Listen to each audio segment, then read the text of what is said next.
Fala pessoal, beleza? Martim aqui e hoje é o primeiro episódio de uma série que eu vou chamar aqui de Martim Insights. Então toda semana eu vou estar compilando aqui coisas que eu tô lendo, que eu tô estudando, enfim, coisas podem ser notícias, podem ser coisas mais atemporais, como livros, filmes, documentários ou enfim, atualizações mesmo aí do mundo de negócios, de tecnologia, né? Esse aqui vai ser o meu ênfase. Lógico que eu posso comentar outras coisas que são de meu interesse aqui também, interesse de vocês, mas esse aqui vai ser o foco principal. E eu vou estar gravando aqui pro YouTube e postando aí no Spotify também. Vai ter a versão em vídeo no Spotify, enfim, outras plataformas de podcast aí, quem quiser ver. Esses textos eu vou estar publicando também no Substack, então é uma newsletter, né, quase que um blog que eu posto aqui, você recebe por e-mail. Então eu vou até mostrar aqui na tela para vocês. Eu vou estar passando aqui pelo texto com vocês. E hoje eu vou comentar três temas com vocês, tá bom? Então, o primeiro é que a BlackRock começou a recomendar Bitcoin para os seus clientes. O segundo é que a Y Combinator e a A16Z soltaram a lista de Request for Startups que eles querem esse ano. Então, todo semestre eles soltam uma lista, né, basicamente de temas que eles gostariam de ver empresas, enfim, sendo construídas. E terceiro, eu vou comentar aqui um livro chamado The Goal, que é um livro que eu li esse ano, é o livro que eu mais gostei de ler esse ano, tá bom? Então, começando aqui pela BlackRock, o que está acontecendo basicamente é que a BlackRock está recomendando Bitcoin para os seus clientes. Então, ela divulgou um artigo, vou até abrir aqui, que assim, eles acreditam que para muitos clientes que têm um portfólio multiativo, né, então que investem em ações, renda fixa, enfim, imóveis, qualquer outro tipo de ativo, talvez faça muito sentido ter Bitcoin no portfólio deles, tá? E eu acho isso realmente muito curioso, e não sei nem se curioso é a palavra, mas isso aqui é uma prova pra mim de que o Bitcoin realmente é mainstream agora, sabe? Então eu lembro que eu conheço o Bitcoin há muito tempo, não quer dizer que eu invisto há muito tempo, mas eu conheço a palavra assim, acho que desde que eu tinha uns 10 anos eu sempre ouvi falar. Mas enfim, só comecei a comprar mesmo ali acho que em 2019, 2020. Mas assim, sempre foi um negócio muito nichado, né? Eu sempre achava. Parecia que era a galera da internet, a galera mais assim, que adora usar computador, que acreditava nesse negócio, sabe? E mais recentemente, tipo, o Bitcoin tem ficado mais popular, enfim, tem propaganda aí de cripto, né, em tudo quanto é canto. Mas pra mim, a BlackRock, que é pra quem não sabe, a maior gestora de ativos do mundo, recomendar a alocação de Bitcoin no portfólio dela, pra mim é realmente algo marcante assim pra mim, sabe?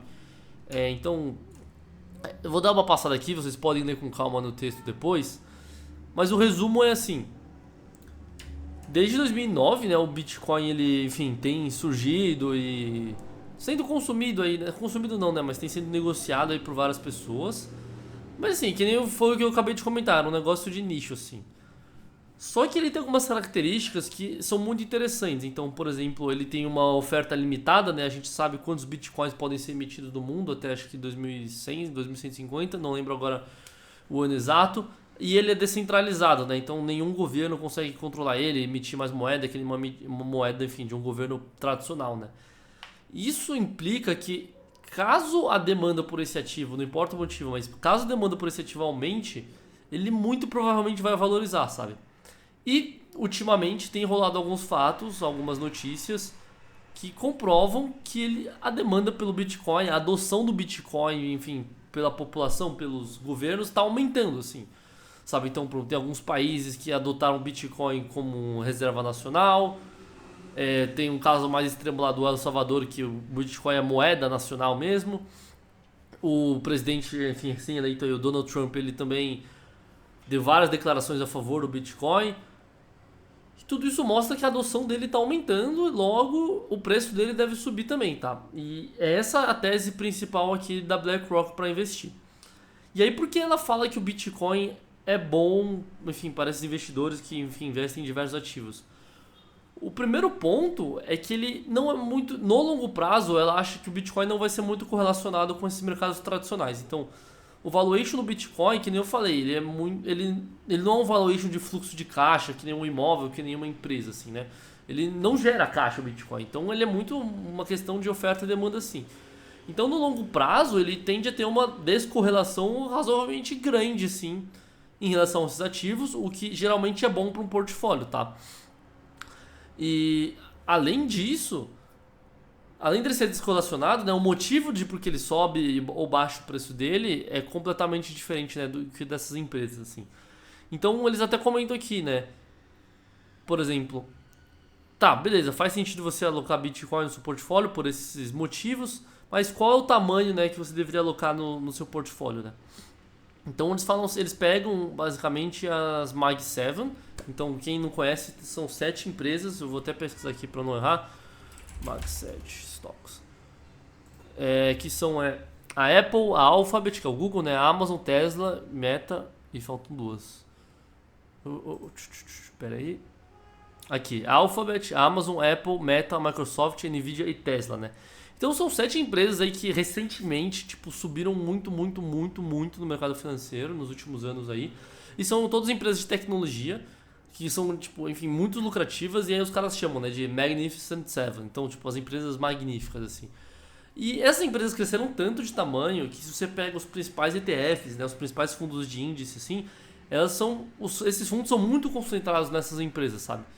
Então, eles até colocam aqui, se você tiver um portfólio 60-40, né, que eles chamam, que é um portfólio até que tradicional lá nos Estados Unidos. Então, 60% ações e 40% renda fixa, se esses 60% ações for alocado, né, no ETF mais padrão ali de ações globais que tem, cada uma dessas 7 empresas vai compor mais ou menos 4% do risco do seu portfólio total. E assim, o que acontece, né? É basicamente...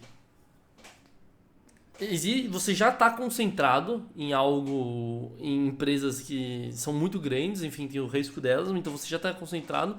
Então parece ser ok você também concentrar um pouquinho em Bitcoin.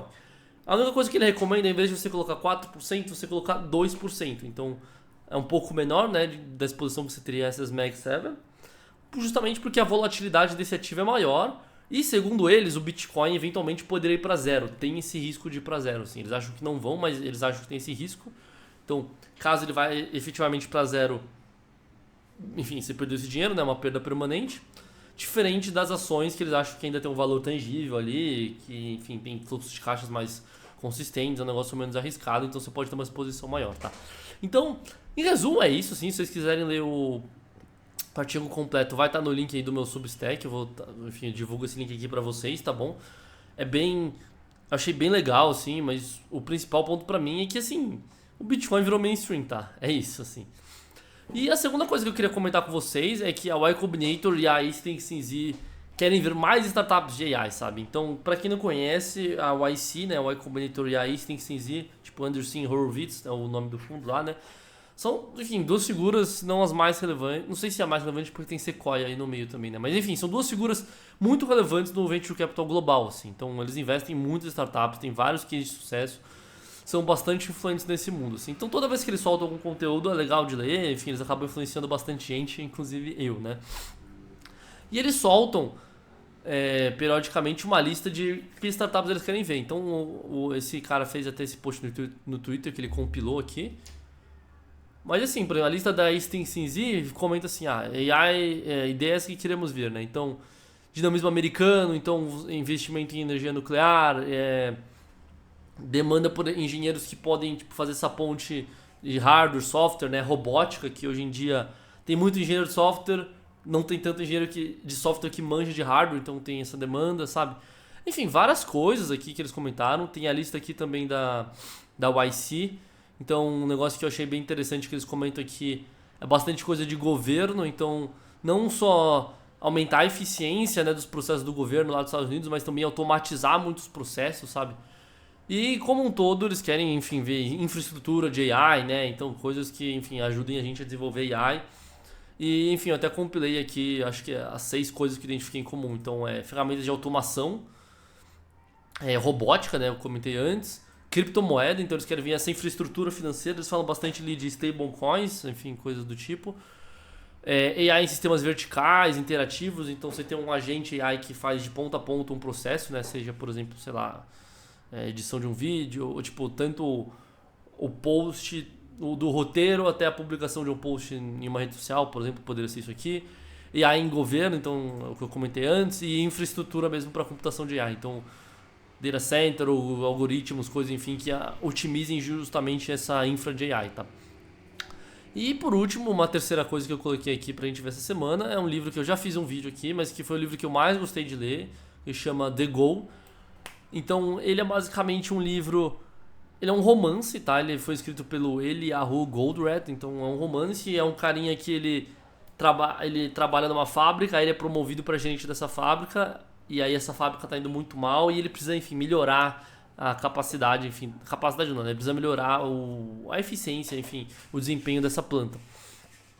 E aí é muito interessante, porque apesar de ser um romance, ele vai contando de maneira lúdica processos e coisas que você pode fazer para melhorar a sua planta. Só que os ensinamentos que ele passa não são exclusivos para plantas industriais, assim. Eu acho que qualquer empresa, qualquer time, enfim, qualquer organização que trabalha com processos pode aprender muito desse livro aqui, sabe? Então, eu até fiz um vídeo no YouTube, tô deixando o link aí embaixo depois aí também para quem quiser ver. Mas os 5 aprendizados para mim que eu compilei é assim: o primeiro é saiba exatamente a sua meta e execute apenas atividades que estejam alinhadas com ela. Então, você tem que saber qual é a sua meta, sabe? Então, eu sei que, por exemplo, a minha meta aqui nesse vídeo é... Acho que esse não seria um exemplo muito bom, assim. Mas, por exemplo, vamos supor... a meta minha nesse vídeo aqui. A meta minha nesse vídeo aqui é eu divulgar a minha newsletter, sabe? Então, qualquer coisa que eu fizer nesse vídeo que não seja para divulgar minha newsletter, provavelmente é improdutiva, assim. Então, só tenho que executar atividades que estejam alinhadas com ela, sabe? O segundo aprendizado que ele coloca aqui é um sistema com processos dependentes.